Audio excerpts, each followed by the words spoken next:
Lovers, selamat datang di podcast Timbul Balik, ngobrol santai tapi berisi bersama saya Arbian Kos yang akan memandu pada acara hari ini, dan narasumber kita Prof. Dr. Renat Budiawan. Oke, selamat datang Prof. Terima kasih Arbian. Pada episode kali ini kita akan membahas tentang tema kondisi udara. Dengan kondisi udara khususnya di kota Jabodetabek, yaitu kota industri. Bagaimana pendapat Prof mengenai kondisi udara di kota Jabodetabek ini, Prof? Baik, kalau kita bicara kondisi udara di Jabodetabek, khusus Jakarta dan secara general di Indonesia juga ya, memang kita tahu bahwa Jakarta ini update terakhir juga masuk dalam suatu kondisi yang tidak sehat, berdasarkan quality udara khususnya partikel meter 2,5 misalnya itu ya. 2,5 itu tidak sehat. Tidak sehat dalam artinya dengan lebih dari 100 mikrogram per meter kubik udara ya. Kemudian Indonesia juga kan kita lihat update dari CNN ya, bahwa Indonesia masuk dalam kategori 4 dari 5 yang terjelek itu loh. Ya, jadi kalau warna itu Indonesia masuk yang agak merah menjelang merah pekat. Artinya suatu daerah, suatu wilayah gambaran yang menunjukkan bahwa kualitas tidak sehat itu ada dalam kategori pencemaran atau kondisi udara Indonesia sangat merah sekali. Menjelang itu merah sekali dalam arti. Berarti ada beberapa faktor yang menyebabkan kondisi udara seperti ini. Ya pasti tentunya kontribusinya ya tentunya cemaran udara ya, dalam pengertian dari bahan bakar kendaraan bermotor, kegiatan industri ya, maupun juga kaitan dengan ada kontribusi kejala alam ya, kejadian alam, tapi tentunya kebanyakan manusia, aktivitas manusia, antropologi ya, dalam pengertian banyak sumbangsih cemaran udara dari aktivitas manusia seperti juga industri, kendaraan bermotor yang predominan kendaraan bermotor juga. Kita tahu lah setiap hari ya, begitu padatnya kendaraan, begitu macetnya ya, padahal sudah transportasi umum tapi masih banyak juga banyak juga. Dan itu ya satu sisi menunjukkan kesejahteraan meningkat di Indonesia, kemampuan membeli kendaraan. Tapi ya itulah euforia dari masyarakat berkembang kan gitu, negara berkembang gitu. Dia bisa mampu memberikan kendaraan, dia kemudian menggunakannya ya kan. Ya transportasi umum sebenarnya ada kan, tapi lebih utama begitu. Ya itu kondisi lah. Tapi yang penting adalah kesadaran saya, awareness, kepedulian, mengurangi hal itu dalam kaitan dengan cemaran yang akan timbulkan dengan kepadatan dan kemacetan lalu lintas yang ada di Indonesia. Berbicara tentang kemacetan, mungkin Prof juga ingat dengan tahun 2016 itu pas masa mudik itu. Biasa kita familiar dengan Brexit gitu. Brexit itu kan biasanya dalam Inggris gitu. Tapi kalau dalam lokal tuh Brexit gitu. Suatu macet yang sangat parah sekali. Apakah ada kaitan dengan kondisi udara saat ini? Brexit ini juga sesuatu yang harus kita secara concern, secara peduli, teliti, harus dikaji. Dan ini juga suatu peringatan juga dalam kejadian. Karena kita tahu bahwa tadi penting untuk kita pahami kematian itu apakah sudah ada informasi bawaan, yaitu riwayat hidup penyakit dari si korban dalam pengertian yang mengalami kematian itu ya. Apakah dia pernah punya penyakit jantung atau penyakit kelainan, pernapasan dan sebagainya, itu kan suatu hal yang secara investigasi harus juga dikuatkan dan dibuktikan. Kemudian juga karena di dalam suatu kendaraan artinya kemacetan, artinya mungkin kelelahan juga ya. Kelelahan kenapa demikian? Kelelahan ya karena mengemudi kan perlu konsentrasi ya, gerakan tangan dan gerakan kaki harus siap juga, jadi itu konsentrasi hingga kelelahan fisik dan mental ya. Itu termasuk pengaruh juga faktor juga yang kemudian juga. Nah sekarang faktor indoor dan outdoornya dalam pengertian kualitas udara ya, udara yang begitu suhu panas ya kan, AC yang dingin ya, kemudian sirkulasi AC-nya juga tentunya berpengaruh dari dalam dan luar. Ya kita tahu bahwa cemaran udara atau polusi udara cukup signifikan kan dengan kualitas bahan bakar di kita, itu juga bisa berkontribusi ya, dan bahkan kalau penelitian-penelitian saya bisa membuktikan itu bisa untuk bahwa ini akibat katakanlah polusi udara dalam kaitan dengan kandungan-kandungan yang ada dalam tubuh korban gitu ya, bisa dilakukan. Jadi indoor juga berpengaruh, arti polusi udara, outdoor juga dalam pengertian karena kembali lagi itu terkait dengan kualitas dari bahan bakar yang ada dan dalam ini tentunya yang ada di udara dalam air quality dalam konteks itu perlu kita lakukan secara komprehensif kaji ulang. Berarti dalam Brexit itu kan terjadi dalam waktu singkat itu, dalam waktu yang lama itu langsung banyak orang korban juga. Tapi apakah itu bisa terjadi dalam situasi yang sering terjadi seperti kita mengendarai mobil dan kemacetan di Jakarta? Apakah itu langsung terjadi atau mungkin ada tahapan-tahapan yang kita ketahui seperti gejala yang terdapat dalam tubuh kita itu? Oke, baik. Gini, kalau kita bicara dampak dari suatu cemaran udara, pada umumnya tentunya kalau cemaran udara ini sejauh dalam artinya suatu negara atau wilayah itu memenuhi standar kualitas udara dalam pengertian katakanlah bahan bakarnya ya dalam proses ini. Nah, kalau kita bicara dampak dari cemaran udara itu sebenarnya tidak pernah ada yang signifikan secara cepat akut. Karena gitu. Ya tidak pernah kalau kecuali kalau dalam pengertian kalau terjadi akut artinya itu kuantitasnya sudah jauh melampaui batas-batas tolerable melalui standarnya dan itu jika itu terjadi maka itu tapi yang bisa berikan suatu kontribusi meyakinkan pembuktiannya adalah yaitu dengan karena yang bersangkutan ataupun kepacatan itu dan berlaku itu terjadi berulang-ulang maka terakumulasi dan hal yang seperti ini cukup signifikan untuk dapat memberikan kontribusi terhadap dampak. Dan memang kita ketahui kan 21% ya 21%. Kematian itu bisa dikatakan berdasarkan data loh ya berdasarkan kontribusi dari pencemaran udara ya. Nah tentunya sudah ada data itu bahkan ada yang menyatakan 58.000 kematian dini pada anak-anak bayi gitu ya itu juga dari udara. Kemudian ada yang menyebabkan juga tadi sekarang stroke dan sebagainya kontribusi ada. Nah tentunya kualitas udara sangat berperan penting dan berkontribusi terhadap terjadi kemacetan dimanapun, terutama dalam arti di daerah yang padat kawasan bisnis dan industri ya dengan sangat berpengaruh sekali. Itu yang kita harus menyadari itu karena itu yang saya katakan itu bisa terakumulasi dan memang sifat bahan-bahan berbahayanya atau polutan-polutannya itu seperti itu. Walaupun itu tidak bisa disaring tubuh juga mungkin. Ya, gini, karena kita sebut saja misalnya ya, parameternya COX, NOx itu sudah umum lah kita. Kemudian yang menjadi sekarang concern mengenai PM particulate matter 2,5 ya.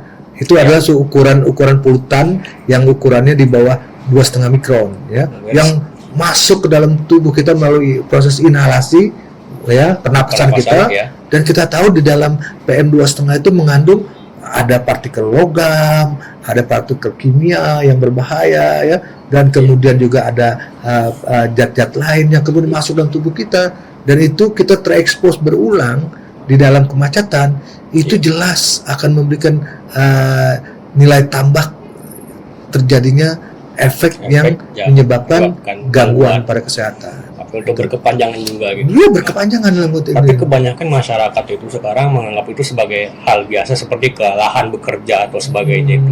Iya. Jadi kan belum paham sekali masyarakat itu. Ya kita kan masyarakat kita ini kan belum peduli atau dengan kata lain ya baru katakan abai lah gitu ya terhadap dampak dari suatu bahan berbahaya dalam polutan ataupun polusi udara ya. Padahal perlu dipahami bahwa polusi udara masuk ke tubuh kita tuh langsung loh melalui sistem pernapasan sampai ke paru-paru kita loh. Tapi menganggapnya seperti saya cuma lelah saja gitu kan. Padahal itu ada efek, ada proses di dalam tubuh kita di samping kelelahan ya, tambah juga dengan zat-zat dari yang terkandung dalam polutan itu memberikan kontribusi terhadap pelemahan sistem kerja dalam tubuh. Padahal udah kemudian kita punya bawaan penyakitnya, pilek, batuk, menganggap biasanya kita minum obat sembuh kan gitu. Itu padahal itu zat asing ya yang masuk dalam tubuh kita dan bisa terakumulasi. Jadi itu sebabkan kan akumulasi. Akumulasi. Bisa mengandung logam-logam, zat-zat kimia yang akumulatif dan itu sangat signifikan berpengaruh terhadap kesehatan. Maka dari itu umur mungkin tidak terlalu panjang mungkin nggak. Nah, ya itu dan karena kita kurang peduli, Iya. karena kita baru peduli kalau itu keracunan mati gitu ya. Baru kita gitu.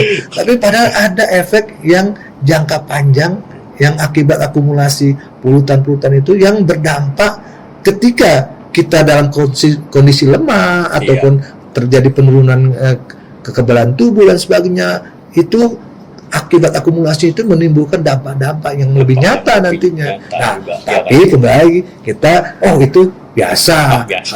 Padahal itu adalah bagian dari proses panjang yang dialami. Bayangkan kalau setiap hari jalan berangkat kerja, Senin Jumat kita berangkat kerja. Nah, pagi berangkat, pulang malam. Ya.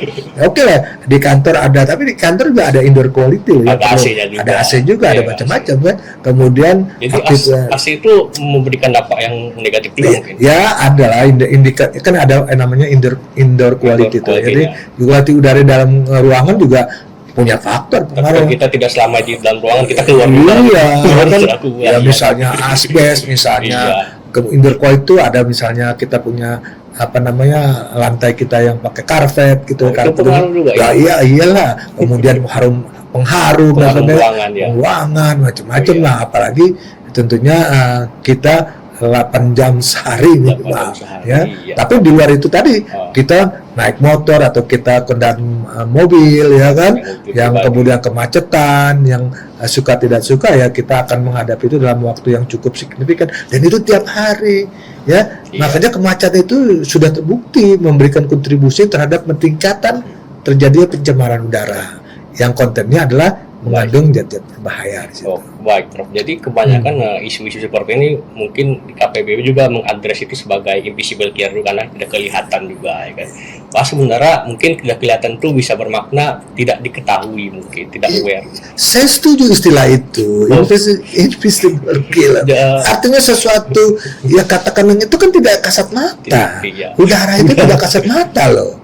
Cuma kita tahu dan dampaknya baru kita tahu. Dan dikatakan invisible killer itu artinya kejadian itu setelah jangkau yang panjang ya, tiba-tiba ada kematian, baru kita tahu rupanya jalan panjang kita terekspos oleh polutan itu kita abai. Karena keabaian itu. Karena keabaian itu. Dan istilah itu. Dan itu kan tadi sudah saya katakan dalam hal kita bicara polutan udara dalam kaitan dengan terkait dengan bahan bakar kita. Bahan bakar kita kan kualitasnya katakan sulfurnya relatif masih cukup tinggi ya. Walaupun kita katakan Euro 4 ya, Euro 4 ya. Sulfurnya masih cukup tinggi.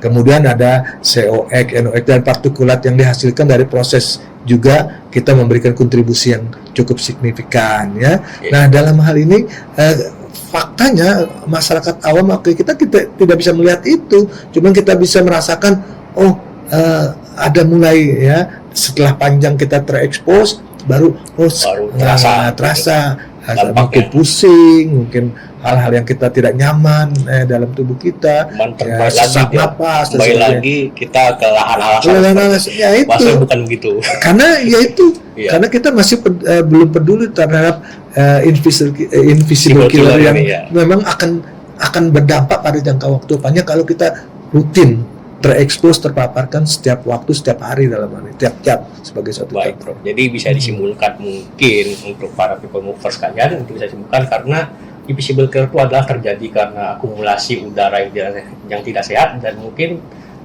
banyak disebabkan oleh manusia itu sendiri ketimbang alam, seperti kualitas bahan bakar dan mungkin baik indoor maupun outdoor itu berpengaruh pada kehidupan kita sehari-hari. Dan untuk sebagai kesimpulan ada beberapa pertanyaan dari para pemover sekalian dan mungkin Prof bisa menjawab pertanyaan tersebut.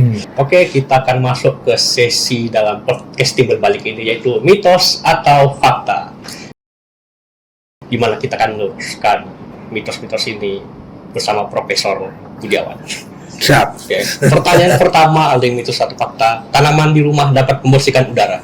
Ya, fakta itu. Berarti itu fakta. Kenapa? Fakta. Ya, karena itu kemampuan dia tanaman itu kan menyerap ya. Udara. Tapi tentunya tanaman-tanaman yang punya tertentu ya. Iya. Pasti itu ya. Baik. Berarti fakta. Fakta itu pasti. Sekarang yang kedua, hujan mencuci semua polutan. Mitos atau fakta, Prof? Hujan mencuci polutan. Ya sebenarnya dikatakan fakta karena ada kelaruan, tapi tentunya pembuktian itu perlu ditegaskan kembali ya dalam bukti-bukti. Namun dalam dikatakan kalau dua pilihan antara mitos dan fakta, saya katakan fakta dan mitos itu terjadi. Berarti abu-abu. Oke, Prof. Ya. Pertanyaan ketiga, mitos atau fakta, masker kain dan medis efektif melindungi dari PM 2,5? Ya gini, kalau secara ilmiahnya, kalau kita bicara yang namanya ukuran partikel meter atau PM 2,5 itu adalah, jadi ukuran partikel ukurannya di sekitar 2,5 mikron. Ya, nah akan menjadi fakta kalau masker ataupun dalam kaitan dengan di medis itu punya ukuran sedemikian rupa, yaitu lebih kecil dari 2,5. Berarti tergantung dari masker tersebut. Kan suka ada spesifikasinya dia tuh. Berarti kebanyakan masker sekarang kalau kita misalnya kain biasa itu kan pasti jelas lebih besar dari 2,5 itu kan lolos dia kan. Tapi kalau itu tergantung. Jadi harusnya masker itu punya ketentuan standarisasi ya. Dan itu biasa, itu memang ada untuk masker kerja dan sebagainya, ada ketentuan itu, dan itu bisa kita ikuti. Dan kalau itu yang diadakan atau digunakan, maka itu fakta bahwa dia bisa menahan atau menyerap yang namanya polutan ukuran 2,5 mikron atau PM 2,5 itu. Ya, berarti tergantung dari standarisasi masker. Standarisasi. Jadi kalau misalnya standarnya kurang, berarti itu mitos. Ya, itu mitos. Berarti kalau misalnya standar cukup, berarti itu fakta. Iya, dan itu kembali lagi spesifikasi dan standar masker yang digunakan. Baik, Prof. Sekarang yang keempat, mitos atau fakta polusi dalam ruangan aman? Oh ya enggak lah itu. Mitos. Kenapa? Ya, dan kita tahu kan ada indoor quality dan outdoor quality. Itu pastilah. Kalau kita bicara indoor quality dan outdoor, berarti ada ya parameter yang outdoor jelas kita polusi. Yang indoor juga ada banyak potensi asbestos, kemudian juga kita tahu juga misalnya rumah kita menggunakan karpet yang tentunya debu, tungau dan sebagainya, dan itu tentunya suatu hal yang perlu kita pahami bahwa di indoor quality ada parameter yang berpotensi bisa menyebabkan dampak. Tidak sepenuhnya. Berarti mitos dalam mungkin aman. Makanya ada quality. Ada itu dikatakan aman seperti itu. Sekarang yang kelima, mitos atau fakta paparan polusi ringan melatih tubuh? Biasanya ada bahasa ala bisa kada biasa gitu, Prof. Apakah berlaku juga, Prof? Itu saya tidak mengerti polusi ringan itu dalam konteks apa ini? Dalam kalau kita bicara batasan, ya. Kalau dalam keduniaan ilmu saya itu dosis rendah, konsentrasi atau kadar rendah, ya, memang tidak memberikan efek nyata. Itu namanya satuannya NOAEC, No Observed Adverse Effect Level. Apa itu yang dimaksud? Kita terpaparkan oleh suatu hal yang polusi ringan itu, tapi masuk ke tubuh, tapi dia rutin, ya, dan kemudian sifat dari zatnya tersebut adalah persisten, ya, akumulatif dan toksik, maka itu akan jadi fakta. Tapi kalau dikatakan dalam kaitan dengan itu tidak ada suatu gambaran pastinya, ya tentunya polutan ringan yang dimaksudnya ringan dalam arti bisa diabaikan. Berarti itu fakta. Oke, berarti itu sesi dari mitos fakta sudah kita cover semua. Oke. Ya, mungkin banyak sekali lah mitos fakta ini, tapi itulah. Dan dalam sesi mitos dan fakta ini kita sudah mencapai akhir penghujung acara. Terima kasih Profesor Nardi Budiawan atas insight dan ilmunya, dan juga bermanfaat. Dan juga terima kasih kepada para people movers sekalian yang mendengar acara ini dan juga memantangi acara ini. Saya host Aben Jagatori pamit undur diri. Sampai jumpa di podcast Timbal Balik selanjutnya.